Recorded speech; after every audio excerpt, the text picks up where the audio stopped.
नमस्कार, आपका scientific health में स्वागत है। आज का विषय है टाइप 2 डायबिटीज़। कुछ ऐसी बातें जो शायद आपको ना पता हों और वह आपके लिए बहुत आवश्यक हों। टाइप 2 डायबिटीज़ क्या है? वह कंडीशन है जिसमें हमारे खून के प्रवाह में यानी ब्लड स्ट्रीम में ग्लूकोज का स्तर यानी लेवल अपनी निश्चित स्तर से बढ़ जाता है। ग्लूकोज खतरनाक नहीं है, उसका लेवल का बढ़ना खतरनाक है। यह तो शरीर के लिए बहुत ज़रूरी है। अगर यह शरीर में बिल्कुल ना हो तो हम जीवित ही नहीं रह सकते। हाँ, इसका स्तर ज़रूरत से ज़्यादा बढ़ जाना खतरनाक है। आखिर ज़रूरत से ज़्यादा ये कैसे बढ़ जाता है? ये दो कारणों से बढ़ता है। पहला, टाइप 1 डायबिटीज़, दूसरा टाइप 2 डायबिटीज़। टाइप 1 ज़्यादातर बच्चों में पाया जाता है और वह इंसुलिन की कमी की वजह से होता है और उसकी percentage as compare to type 2 काफ़ी कम है। 5 to 6% है ये मैक्सिमम। लेकिन टाइप 2 डायबिटीज़ बहुत ज़्यादा है, 28 से 30%। आज हम डायबिटीज़ टाइप 2 पर चर्चा करेंगे। टाइप 1 के लिए दूसरी वीडियो बनेगी। टाइप 2 डायबिटीज़ का कारण इंसुलिन की कमी का कम होना इंसुलिन के एक्शन का ना होना ज़्यादा होता है। मतलब इंसुलिन की कमी से भी ये परेशानी हो सकती है, लेकिन ऐसा बहुत कम पाया जाता है, यानी कम परसेंटेज में। लेकिन इंसुलिन के एक्शन का ना होना बहुत ज़्यादा मात्रा में पाया जाता है। अब देखते हैं टाइप 2 डायबिटीज़ होती क्यों है। इंसुलिन हार्मोन है जो हमारे रक्त में ब्लड स्ट्रीम में खून के साथ घूमता रहता है, जिसे हमारी पैनक्रियाज ग्लैंड बनाती हैं और ब्लड स्ट्रीम में भेज देती हैं। यह एक चाबी की तरह काम करता है, जो कि हमारी सेल्स बिना इस हार्मोन के यानी इंसुलिन के ग्लूकोज को अपने अंदर नहीं ले सकती। पहले यह सेल पर पहुंचता है, सेल के सेंसर्स इसे सेंस करते हैं और सेल का दरवाजा खुलता है। तभी ब्लड स्ट्रीम से ग्लूकोज सेल्स में एंटर कर पाता है। यानी एक ताला चाबी का काम हुआ। ताला हुआ हमारी सेल्स और चाबी हुई इंसुलिन। जब चाबी लगेगी तब ताला खुलेगा, और जब ताला खुलेगा तब ब्लड स्ट्रीम से ग्लूकोज सेल्स के अंदर एंटर कर पाएगा। बात क्लियर हो गई? तो अब यह जानकारी हमें हो गई कि इंसुलिन क्या काम करता है। और अगर यह हमारे ब्लड स्ट्रीम में नहीं है, इंसुलिन ही नहीं है, तो सेल का ताला खुलेगा ही नहीं और ग्लूकोज को ब्लड स्ट्रीम में पहले से ही बहुत ज़्यादा है, वह वहाँ उसी तरीके से घूमता रहेगा जो शरीर के लिए बहुत घातक है। इसी को डायबिटीज़ टाइप 1 कहते हैं। यानी हमारे शरीर में इंसुलिन ही नहीं बन रहा है। यह टाइप 1 हुई, जो बच्चों में ज़्यादा पाई जाती है। ज़्यादातर लोगों में टाइप 2 डायबिटीज़ पाई जाती है। टाइप 2 में होता है कि आपके पास ब्लड स्ट्रीम में इंसुलिन तो बहुत है, मोर देन सफिशिएंट, पर सेल्स इंसुलिन के सिग्नल को ले नहीं पा रहे, सेंस नहीं कर पा रहे। यानी सेल के ताले खुल नहीं रहे और ब्लड स्ट्रीम में ग्लूकोज उसी तरीके से दौड़ रहा है, सेल्स में नहीं जा पा रहे और ग्लूकोज का लेवल लगातार ब्लड में बढ़ता चला जा रहा है। अब यह बॉडी में डैमेज शुरू करेगा। अब ध्यान देने की बात है, इसे बहुत ध्यान से सुनना। ना समझ में आए तो दोबारा तिबारा बैक कर करके इसको देखना। दुनिया को 70 साल लगे अब यह बात समझ में आई है। 70 साल पहले यह तो पता चल गया था कि सेल्स ग्लूकोज नहीं ले रहे हैं ब्लड स्ट्रीम से, इंसुलिन के ब्लड में होने के बावजूद। लेकिन क्यों नहीं ग्लूकोज ले पा रहे हैं, इसका कारण 70 साल बाद मालूम हुआ।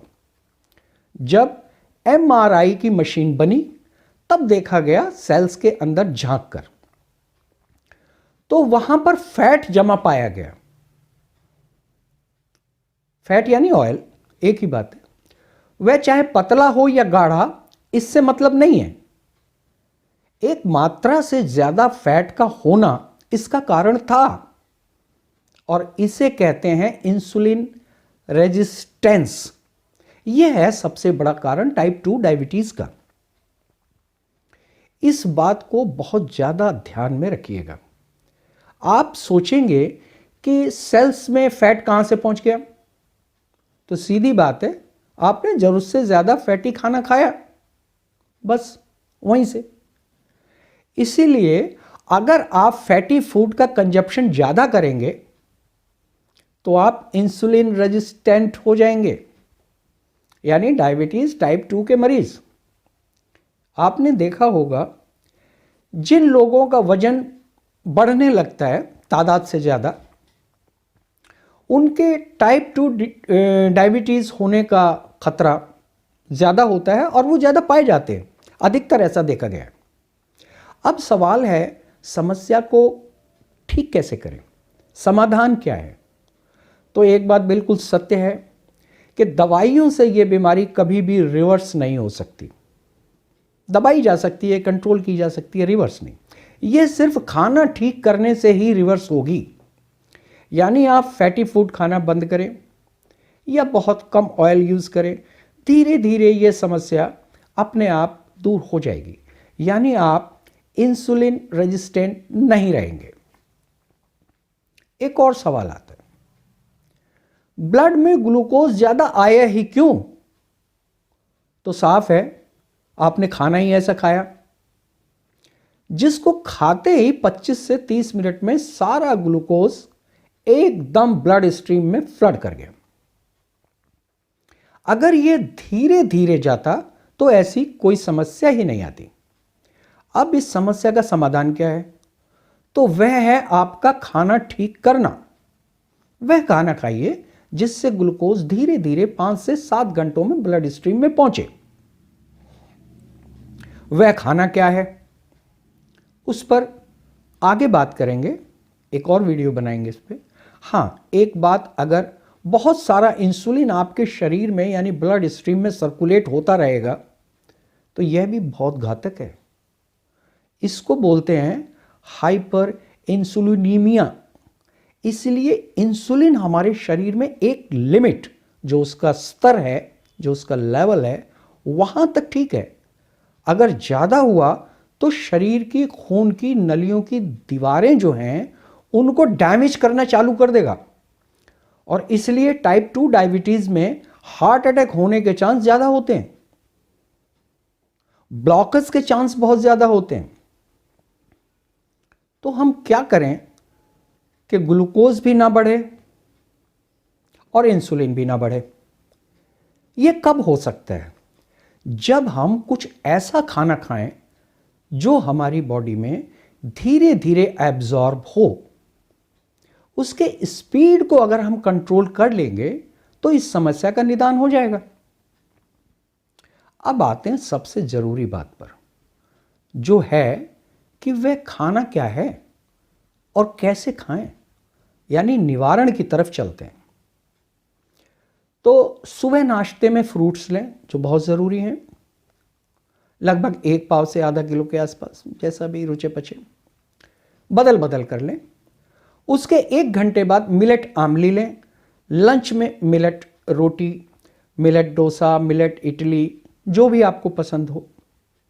मिलेट एक प्रकार का अन्न है, जैसे गेहूं, चावल, बाजरा वगैरह होते हैं, वैसा ही अन्न है जिसे हम लाखों सालों से खाते आ रहे हैं।